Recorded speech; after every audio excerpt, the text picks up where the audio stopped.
Өдрийн мэнд энэхүү модуль нь Европын иргэншилд зориулагдсан болон Европын холбооны иргэншил гэдэг нь иргэн болон Европын холбоо хоорондын харилцааг хэлнэ.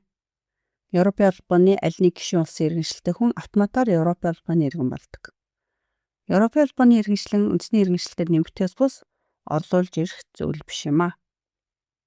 Европын иргэншил нь Европын таних тэмдэг үзэл санааг бүрдүүлэхэд чухал үүрэг гүйцэтгэдэг. Бид Европын гишүүн орны иргэд учраас Европын иргэд юм. Европын холбооны улсын иргэд чөлөөтэй зорчих, оршин суух, өргөдөл гаргах хэрэгтэй. Европын иргэдийн санаачлага нь Европын холбоонд иргэдийн оролцоотой ардчлалын үзэл баримтлалыг хэрэгжүүлэх чухал хэрэгсэл юм. Энэ нь иргэд Европын байгууллагуудад өөрсдийн санал санаачлагаа хэлэлцүүлэх хүсэлт гаргах хэрэгсэл юм. 2011 онд Европын иргэдийн санаачлагын тухай журам батлагдсанаас хойш хэд хэдэн санаачлага коммент ирсэн байдаг.